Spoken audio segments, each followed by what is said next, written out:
banyere m. Ọ na-amụrụ m anya mgbe m na-arahụ ụra. Ọ na-eburu m ụzọ ebere m azụ. Ihe banyere m na-emetụta gị n'obi. Okwu gị wee sị in Zechariah chapter 2 verse 8, and I will make you the apple of my eyes. Ọnọdụ m asọgbuo gị. N'elu ka isi mee m onye mmehie bụ onye dị gị n'obi.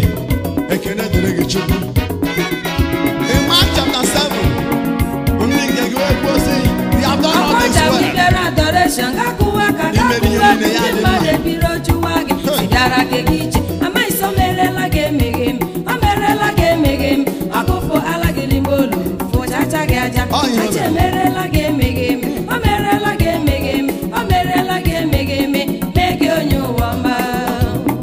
ka m gwazie gị Chineke maka ihe mere m mara mma.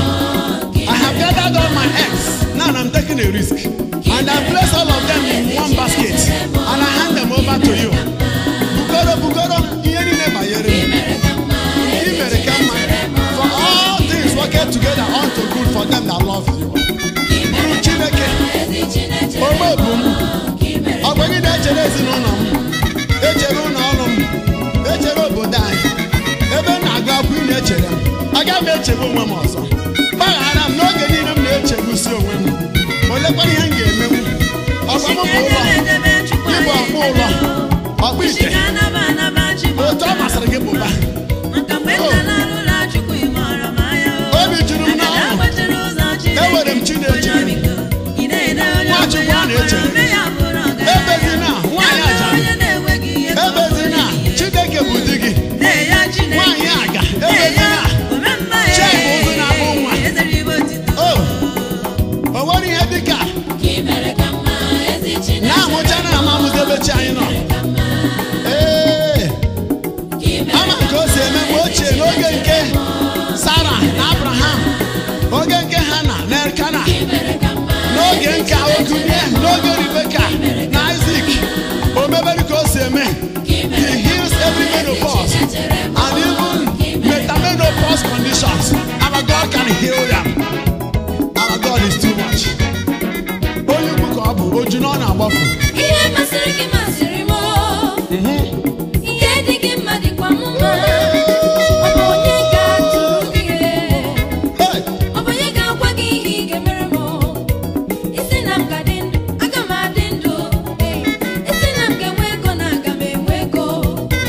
Isi na ị ga-ebuli m elu, ị ga-ebuli m elu, ị ga-ebuli m elu, mee m eze. Buli iwe ndị mere Chukwu.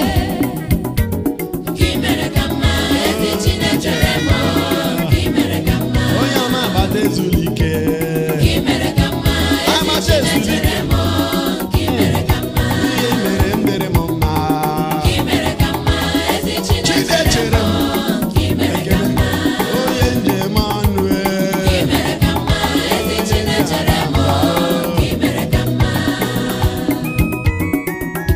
ọgwa gị na-echere m baba ahụ.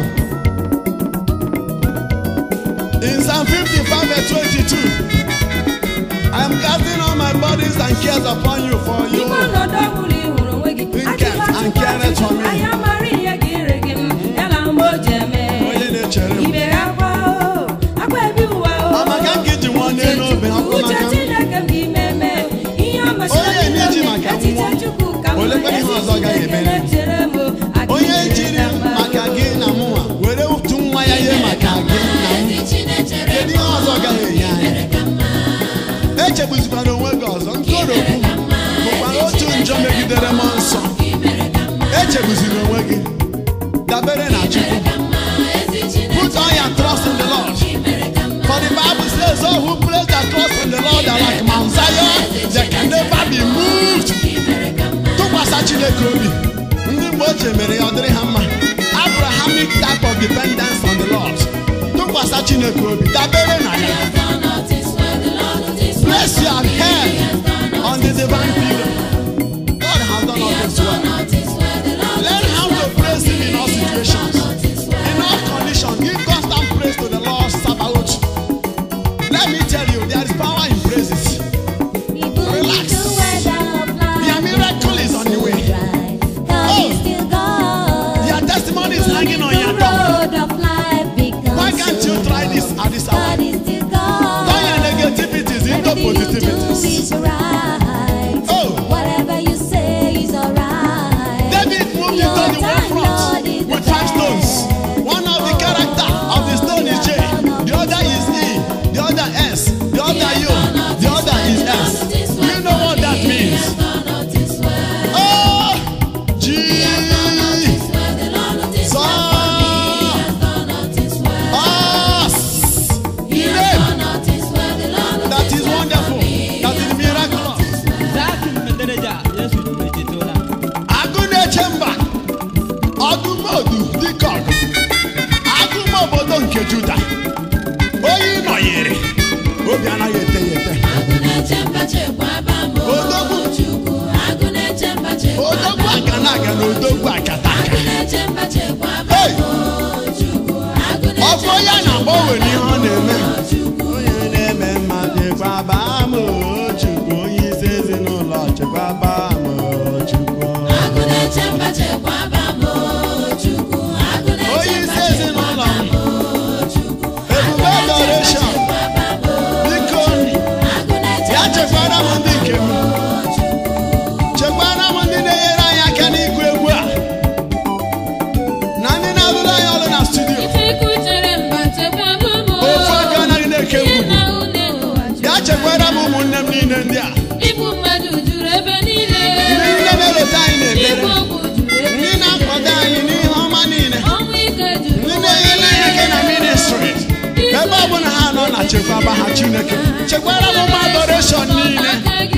That there be known for signs, wonders and miracles in all their locomotion. As they are going out and coming in, they must be blessed. Because you have said so.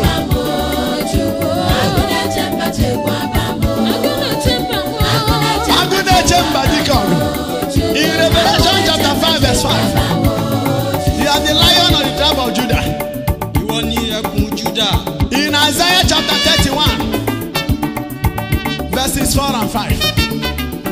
Okwu gị si ọ ga-ekuli dịka agụ. Ikunye dịka agụ. Ịgbawanụ mba.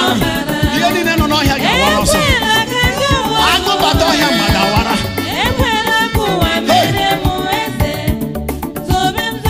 Ọgadagidi.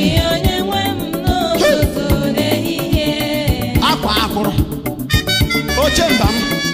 Ọrụ gị ka m chetara nji na-ata mba, na-aga n'ihu na-atụ ndị iro m aka n'anya maka na nkodo okwu ya nụọ ọzọ. Eji nga azọ iwu ọ ya nwanụ Agụne Chemba. Otu agụ ọbara ya na-akpa mkpamkpa. Otu agụ ọ na-abụ omepe ọnụ ihe mebi ebe ekwensu. Agụ na-efegharị dịka ugo. Ọ sị na akwụkwọ Aịzaya chapter 31 verse 5. Ya ga-ekpuchi m. Ọ ga-echekwa m dịka agwara.